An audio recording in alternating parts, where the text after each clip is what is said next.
You're about to get a sneak peek into some footage that's going into Leggari Academy. If you want to be set apart and known in your area as a #1 coating installer, go to leggariacademy.com.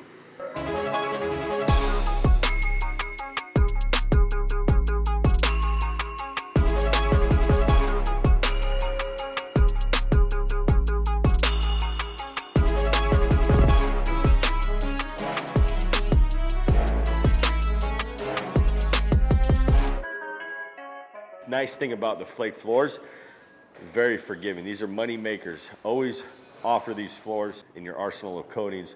Always hype those flake floors because they're super forgiving. Less issues happen with them.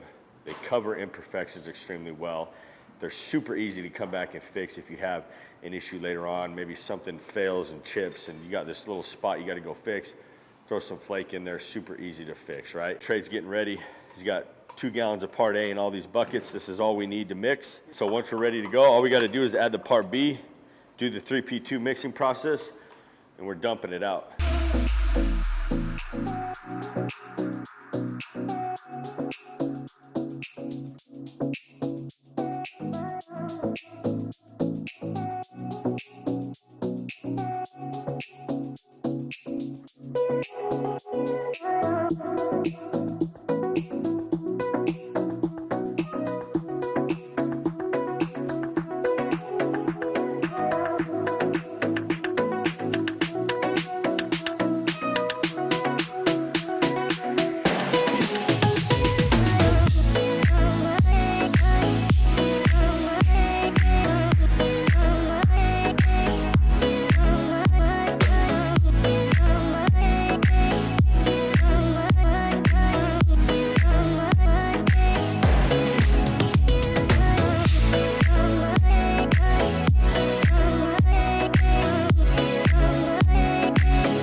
Okay, so the next step's gonna be, this is gonna be a pretty intricate floor. We basically need to figure out our marks, how big we want our tiles to be. And so we're gonna do 2.5 feet tile squares. And so we need 2.5 foot marks that way, 2.5 foot marks that way, front, back, left, right. Basically every wall needs those marks.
getting ready to put the stealth flakes down. These are the just all black, really cool looking flakes. Basically doing the same process that we did when we did the Kodiak flakes. We don't have to prime, right? And this is what I was talking about, like day one, day two, where why we wanted to do a black base, why we wanted to sand the whole floor, is because now, if we look at these, they're textured. And you see how they're pushed down really good, and there's texture because there's flake. You're never gonna get a perfectly tight seal on that. And so if we were to prime on here, we'd obviously have to prime black, right? Because we're doing black flake. We don't want to get any black bleed marks into the light colored flake. And so now we don't have to prime because the floor is black. Even though it's been down longer than 24 hours, we've already sanded it so it's porous. And so that, hopefully that kind of makes sense now, is why we wanted to do a black base on this whole floor. And then we started first with the lighter colored gray flakes and primed it gray. So again, same thing. Now it's obviously a little bit faster now because we don't have to do chalk lines. We know exactly where we need to tape because they're all squared up. The plan is now obviously we want to press these down really good. You should see, like if you look at the tape, you can see like it's textured. That means it's been pressed down really good. So Trey's getting the stuff ready to mix. We're gonna do the same thing. We're gonna mix 1.5 gallons. We got plenty guys. We're gonna dip and roll. This time we want to be real cautious of not dripping epoxy on the light colored flake because we're gonna be throwing black flake. We do not want to get a bunch of black flakes stuck to the light colored floors. So we have some cardboard cut. We're gonna be moving that around with us in case we do drip, it's dripping on the cardboard. Basically what I mean is, if I'm gonna coat this square, I'm gonna cover this guy up, dip and roll, coat that square, and then we're gonna move it along, right? Move it over to the other one, boom, cover that, drip that. That way we're not pulling a roller over squares that aren't covered. That's gonna minimize drips and stuff like that.